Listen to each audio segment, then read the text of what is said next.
Sorry, I'm just used to making coffee this time of the morning. See that? That's the sun coming up. Now, a lot of people don't have to get up at this time of the morning. Well, that's because they've probably got an online business. So today we're going to look at e-commerce skills. So what are we going to do? We're going to investigate e-business solutions, and then we're going to look at how we're going to incorporate it into the plans and practices of your business. So you can have a bit of a sleep in. Now, there's a lot of people out there who can help you, but one such guy that I've found is this guy here, Rick Blacker. He's a Brisbane local that runs the WordPress meetup group in Brisbane and the Sunshine Coast. So he knows quite a lot about WordPress. He was actually speaking at the WordCamp conference in Sydney last month.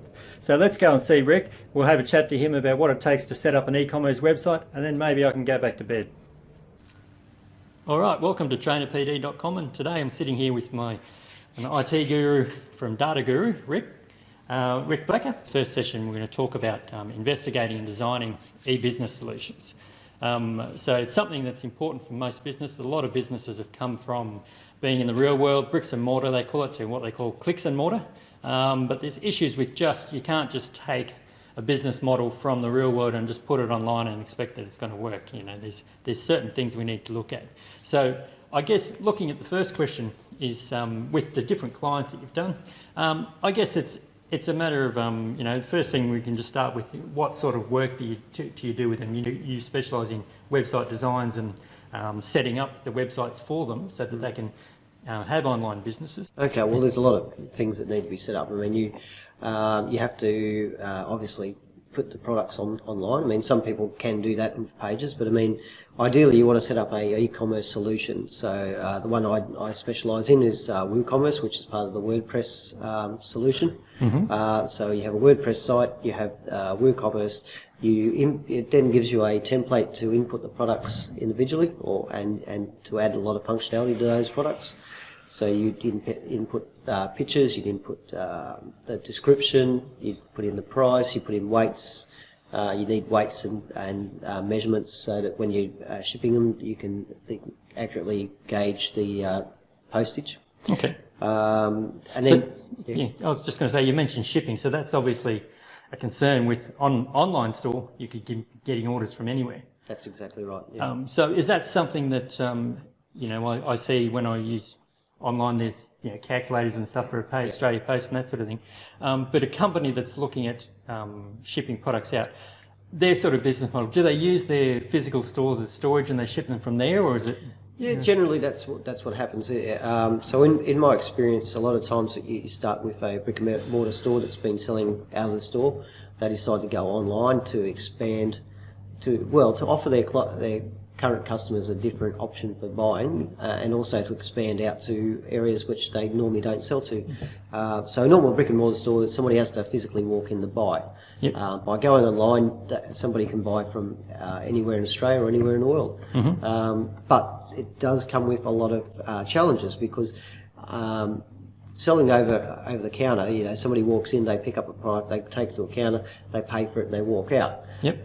That's very easily done. But to go online, you then have to consider, okay, now the order is coming in, we have to ship it out.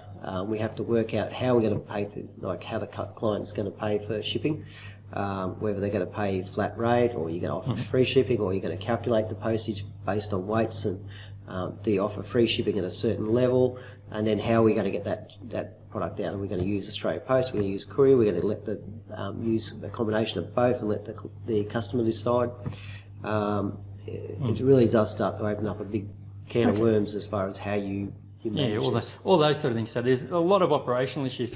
So do you think it may be a case that maybe if you have an online store, and then it might be easier going the other way, where you know where your customers are and where they're ordering from and that sort of thing? Is that sort of something that businesses look at as well? Do they use it for that sort of thing? I haven't seen that a lot, but I can imagine that could be a scenario. If you've started up, working out of your bedroom or your garage and started some kind of an online business, and you get to the stage where you so he's a busy man. So. you might get to a stage where you decide to open up a store or something like that. So you then have the opposite problems of how do I set up a shop with a point of sale system and actually sell through a brick and mortar store. Is there automated systems that you can put in place that that people buy something at 3 o'clock in the morning? Do people have to come in the morning and see the email before they get a response, or is there? Well, generally, yeah, it's still got to be handled manually, unless you've got some kind of robotic system, which obviously big companies could do. But yeah, your smaller business and all that, everything's got to be done manually. So you come in the morning, you'll have hopefully have a whole heap of emails or some kind of a system that'll say that we've got these orders. Somebody goes around, fulfills the orders, packages them, and posts them out. Yeah, so there's still a lot of physical stuff that needs to be done there as well. So, and you mentioned about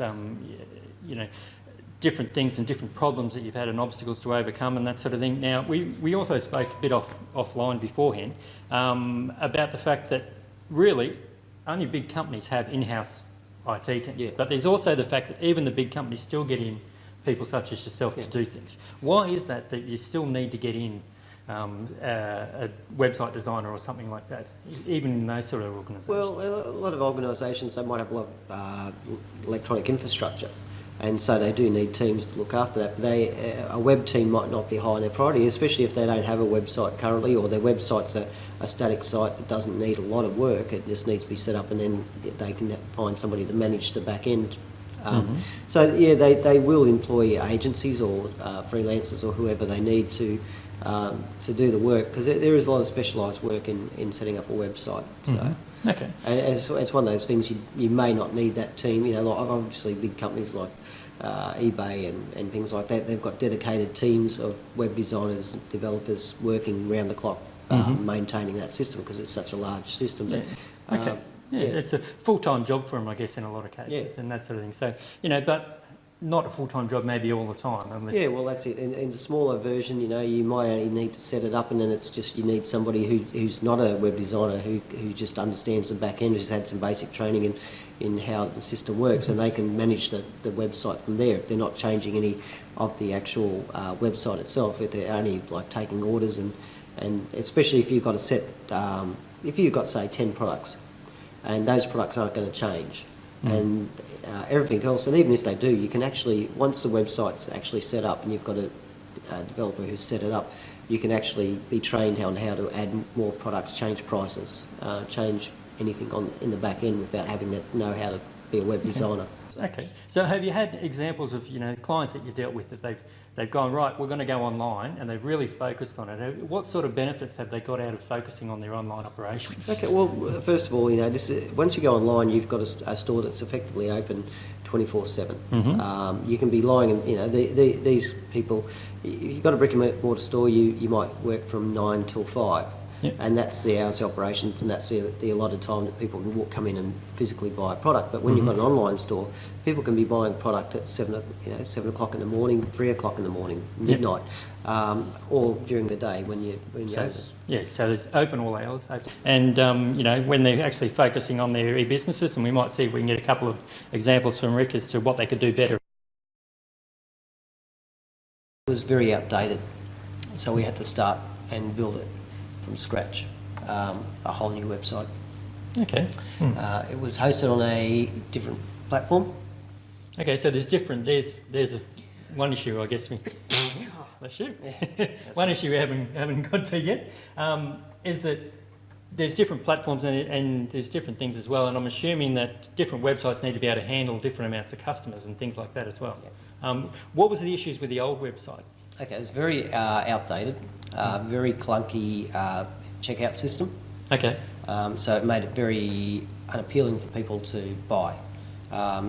When you've got an online store, you need the transaction process to be very seamless and very easy. You don't want to throw up any barriers for potential customers. It's like if you had an obstacle course at Kmart to get to the checkout. You'd look at the product. Some of them do. You look at the product in your hand, and you look at the obstacle course to get to the checkout, and you go, "Oh, I can't be bothered." You'd really have to want the product before you go over a couple of hurdles and a mud trap and climb a rope and all that kind of stuff to get out. I can understand how businesses would like to make it as easy as possible to take the customer's money. So That's it, so yeah. it goes up. Well, Okay, so that's one thing there as well, and that's where in the early days of online business, that's where a lot of the transactions being cancelled and things like that, and the internet connection was coming down to it and was cancelling the transactions. That's where lost customers. Does that sort of thing happen with a lot of the modern websites that come up? Yeah, it still have problems. It all depends on how, like I said, how many barriers you put before it. And some people, clients, will have a whole heap of things that they want to happen before somebody buys, and the more obstacles you put before it, the harder it is. So ultimately, you really want like a one-click checkout. You want to be able to look at a product, say, I want that product, click a button, and be buying it. Okay, so it comes into picking the right, I guess we spoke about shopping carts and those sort of things, making sure that links in with your payment system. So all of that sort of stuff. Okay, so is it a case that there's certain ones that work better than others? Yeah, and it all depends on the situation too, and on the customer's requirements. Okay, yeah, so that's something that you have to go through and talk to them about as well. Okay, so I'm starting to see why you get someone in to set up your website at least. I spoke to Ricky before about I was proud of myself because I set up a website and I said, did it over the weekend and all this sort of stuff, including things like, I worked out when you forward your email, that's different to forwarding your domain. And so I had to wait and all this sort of stuff for that to come up. But I got it done in a weekend, and then he said, setting up the website, that's good, and getting it to the stage where you can put content in. Like I just did one in 20 minutes before I went to bed last night. That's the difference between a professional in any business, I guess, and someone that's sort of having a go. So when your boss comes in and says, well, can't we do it ourselves? What are sort of some of the things that you would probably know that even the IT guys may not know in the business when you're setting up something like this? It's probably just knowing what questions to ask and what problems are going to arise going forward, especially if it's an e-commerce site. There's just so many pitfalls that you can come across. Just knowing the right platform, knowing even down to what images to be loading, and because you've got so many factors coming in. You've got site speed, you've got SEO, you've got the hosting company that you use, whether it's going to be able to handle, a small. A lot of people start off and they don't know how much traffic they're going to get, and you don't know till when initially you start off, you might only get 10 visitors a day, but if you do go really well, you could be getting thousands of visitors a minute. You don't know, and you've got to be able to scale up to handle that payload.